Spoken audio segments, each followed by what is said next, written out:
crash-landed ship. Out pops our hero, the fearless Dick Starspeed.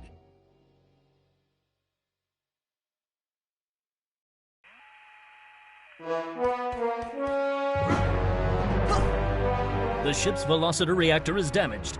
I believe that I am stranded on an alien planet.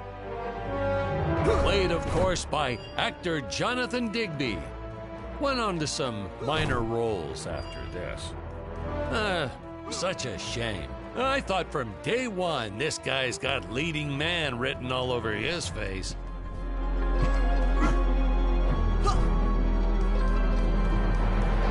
I've often asked why Dick breaks these boxes.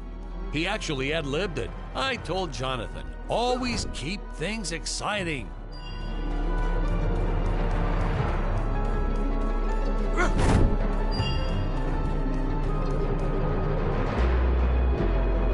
Greetings, citizens of Gravoria. I am Dick Starspeed, and I come in peace.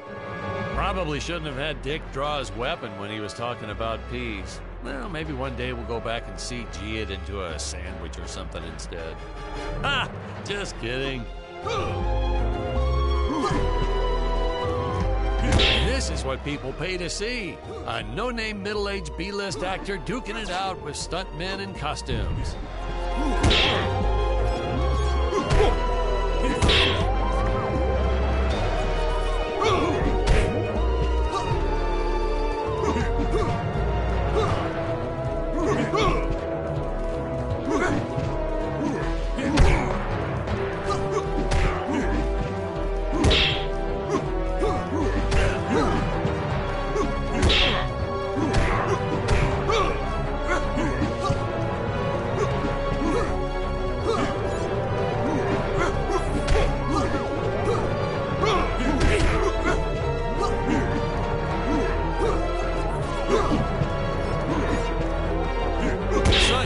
Stunning choreography. Now the extras in those robot suits really knew how to take a punch. Oh, literally. I told Jonathan not to hold back. Give it all to him. Kick him in the nuts and bolts. And I know what you're thinking, but don't worry. We handled it responsibly. We made them all sign waivers not to sue for injuries.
Smokes!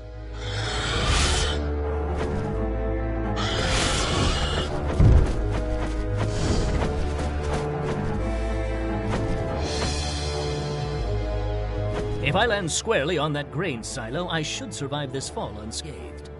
I shouldn't say this now, but you could actually see the strings if you squinted hard enough. A screenwriting trick from back in the old days. You put a grain silo or some haystacks down, and it solves all your gravity-related problems. It appears some of my equipment was lost when my ship was shot down. But what luck! This high-tech scanner reports that my ray gun is nearby.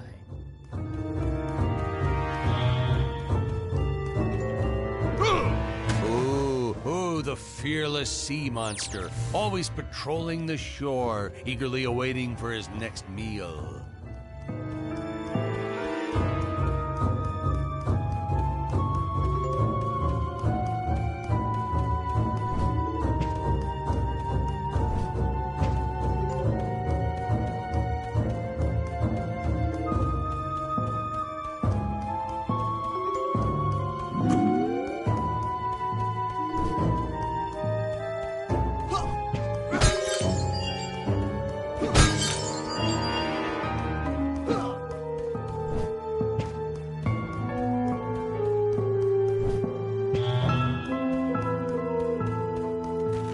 Oh, the dinosaurs!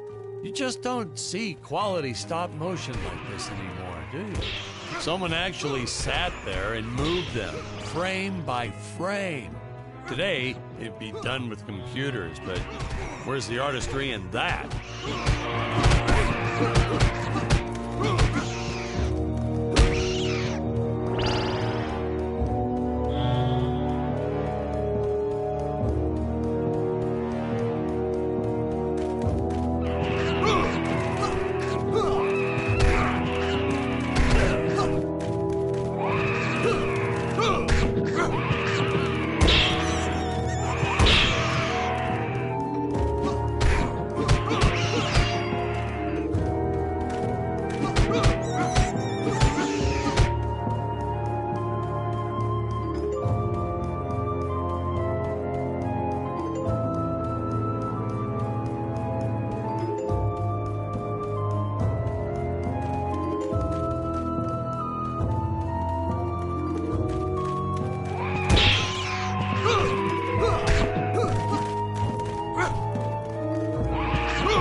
Now, if the trees here look a little plastic, well, it's because they are. I took them from the set of my last film, Vampire Island 2.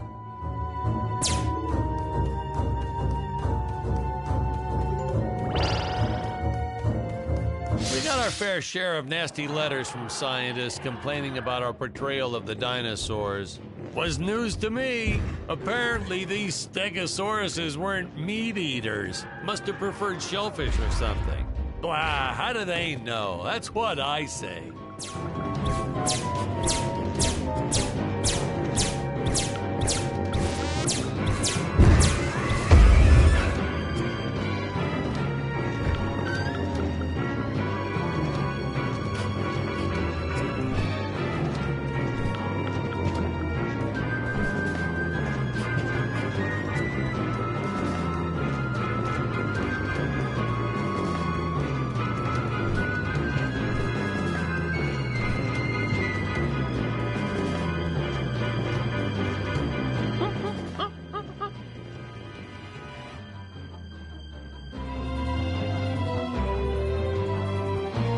As usual, the local population is defenseless. That's where our hero steps in and saves the day.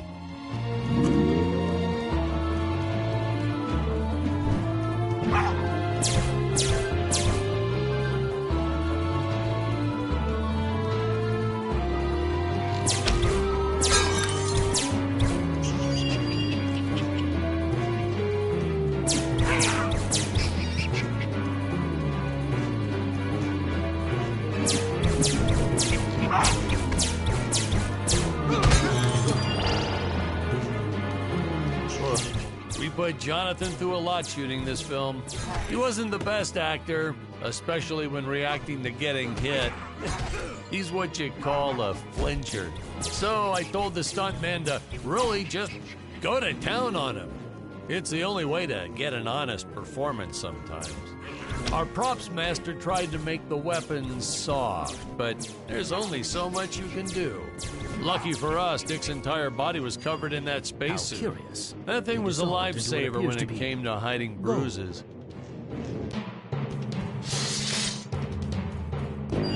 You'll notice the gold disappears when Dick touches it. We had a deleted scene that explained he's actually teleporting it back to his ship. It's funny, no one ever questioned how Dick was able to walk around with an infinite amount of gold on him.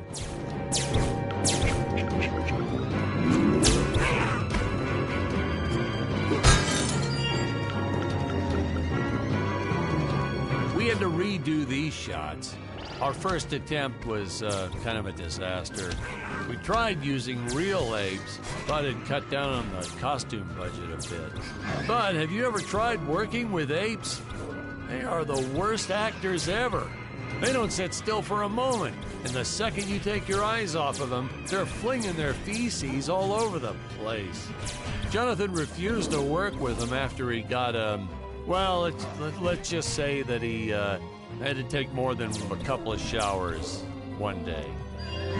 You know, you never forget the smell of monkey poo. We steam cleaned the studio top to bottom. Still never got rid of it entirely.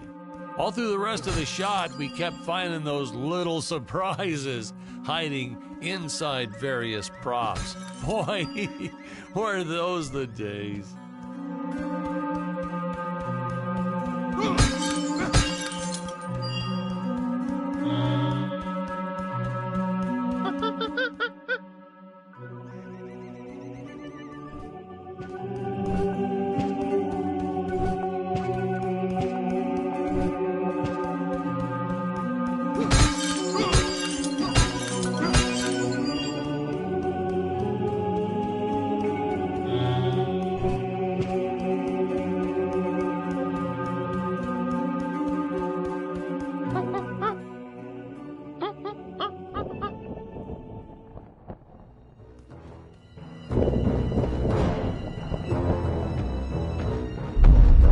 Some really top-notch stop-motion effects, huh? Unfortunately, we skimped on the Dick Starspeed puppet a little. The Earthman is not for you to eat, fiend! Well, this was groundbreaking. We had the woman rescuing the man for once. We were really ahead of our time with this scene, but well, then again, I've always been rather progressive. The studio exec didn't seem to get why it was such a big deal, though. Sorry, we don't see this as anything unusual.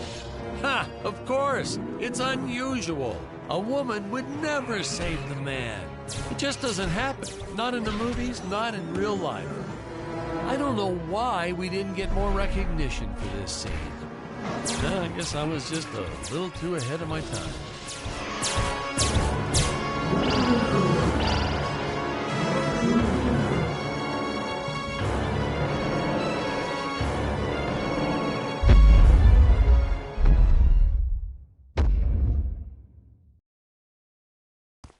Thank you for saving me, strange woman. What is your name? I am the magnificent Scarlet Nova. Do not question my motives. Just be happy that you are still alive. I must speak with my father at once. I shall teleport to his chambers.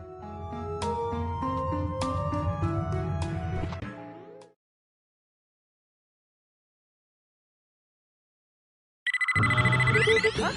Where is this place? This is not my father's chambers.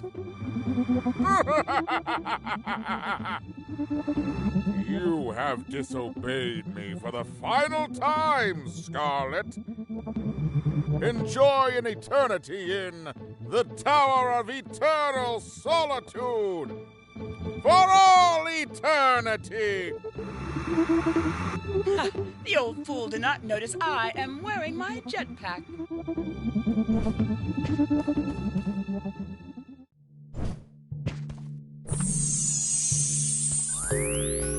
Booster usage. Jump. Wait. Wait. Use booster. Survive deadly fall.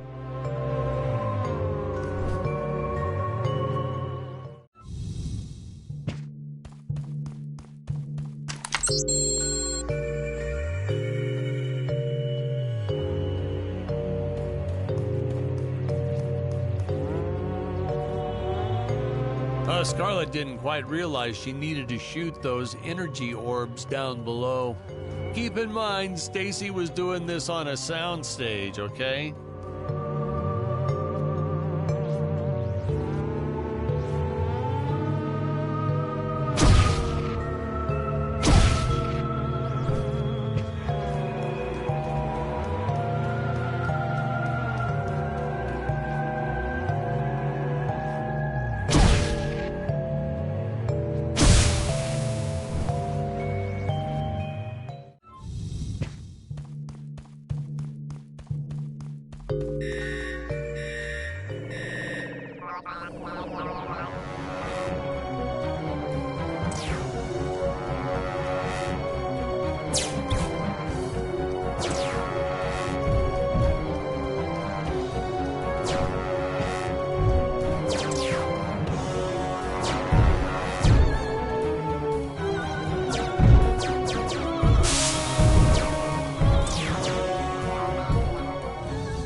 The energy imps.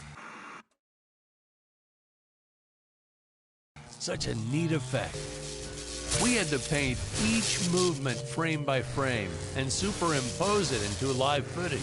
We were pulling all-nighters for weeks. Well, when I said we, I meant the artist. I'm pretty much useless if I don't get a solid 10 hours a night. But they were at it forever. They had to redo it all because I accidentally told them red instead of blue the first time. Artists.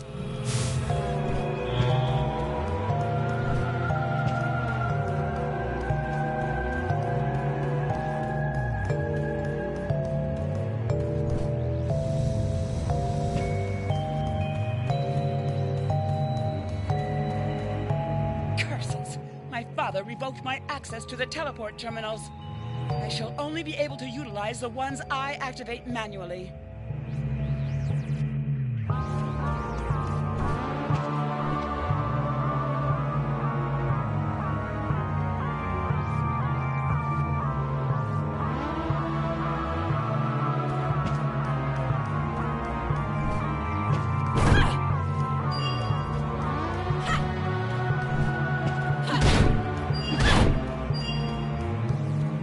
Some of these shots are dragging on longer than I remembered.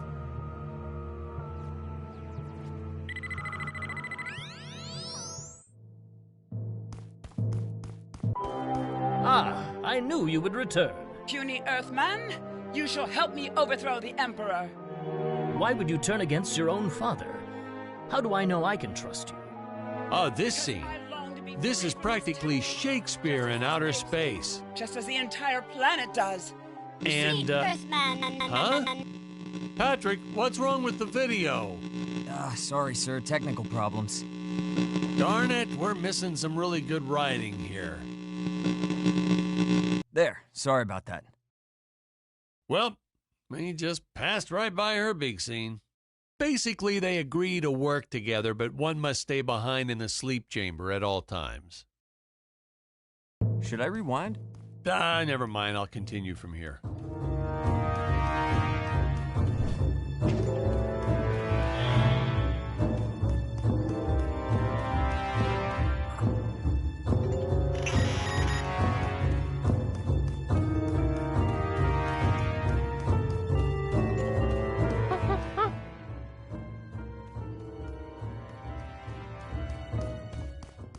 Oh, spoiler alert, our heroes may or may not find a particular tool that will allow them to destroy those rock barriers later on in the film.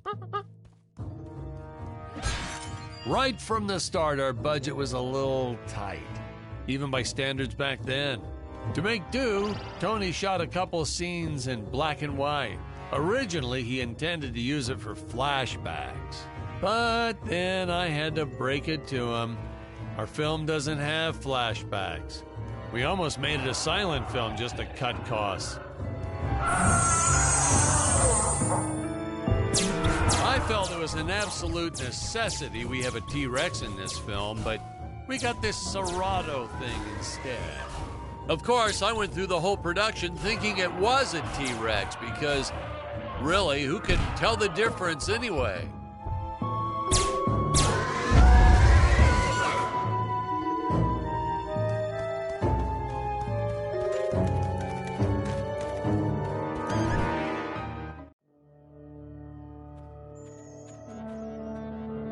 It would appear that now is the time for us to climb the Deadly Tower of Monsters.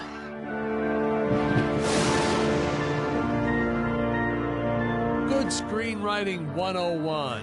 Always announce the title within the film itself. How else are you going to let the audience know your heroes really mean business? Now, that weapon, it's just an electric shaver, but you know, I bet you'd never guess it was, would you? They look so futuristic.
I could have made use of that one at some of our meetings with the studio. Oh, you'd like to see records of where our budget went to this month? Sure, let me get that for you right now. Yeah. Unfortunately, those meetings ended in a much different way.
taxidermist who helped us out with these bat creatures for real cheap. He's not good.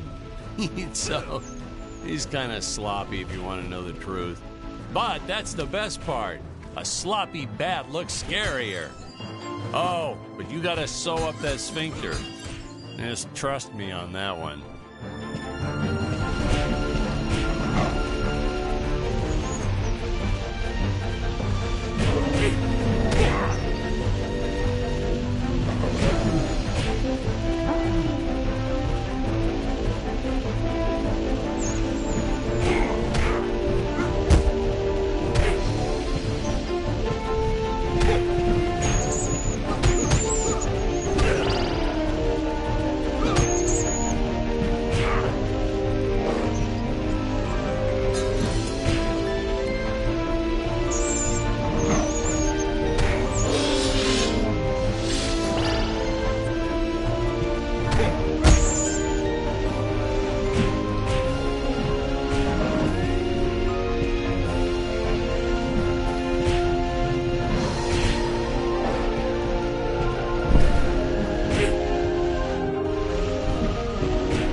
Squids. Some board member had these nephews who really wanted to be in the films. They made me cast them as squids. Whatever happened to artistic integrity? If you're going to cast a role not on merit, at least let it be a hot female role. My effects team kept assuring me the strings wouldn't be visible in the final cut, but I could see them. No transparent nylon. This stuff will do the trick. Yeah, right. I swear, those darn strings is what made my hair go white.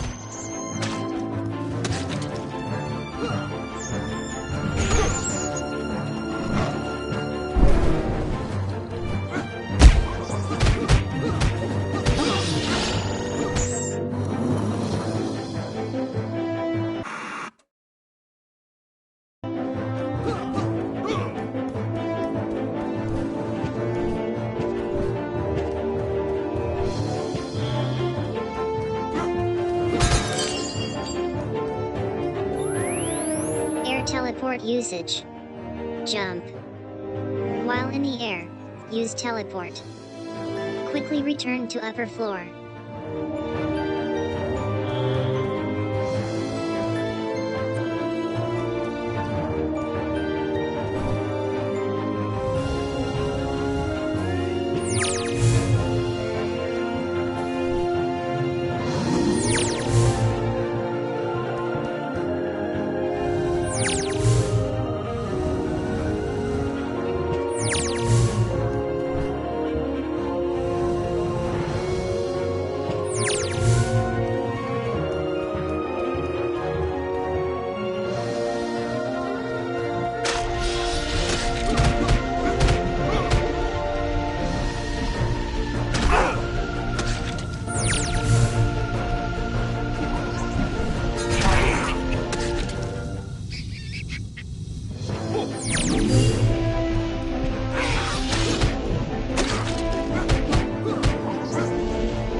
You don't want to miss a single minute of this scene. The nuclear ants. Hey, we need to remind the audience our heroes are climbing a tower, so I needed something that would stick to walls. Originally, we had these web-footed what-have-yous. Not very scary.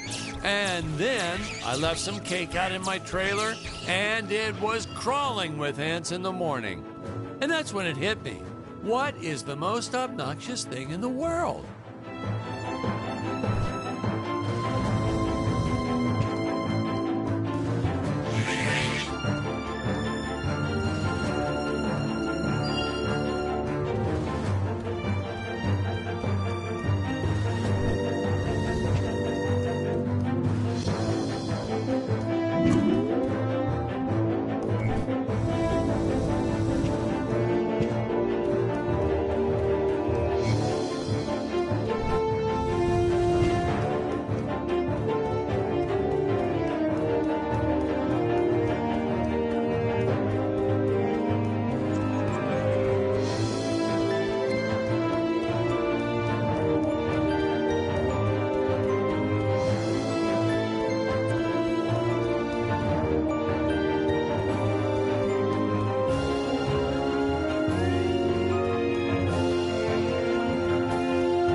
Some people thought it was odd that a simple wooden cage would have such an elaborate high-tech lock.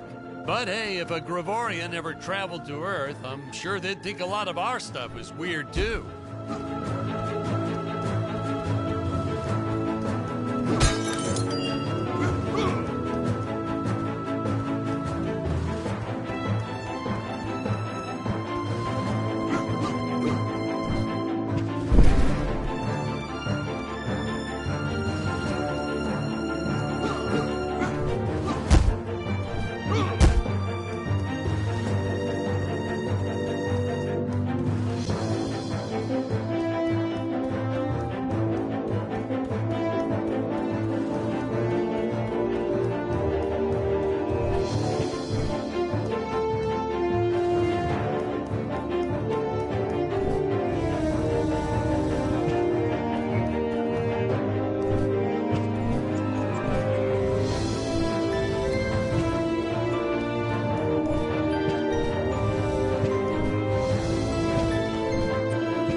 Oh no! This head belonged to my co-pilot robot. He was the most loyal companion in the galaxy.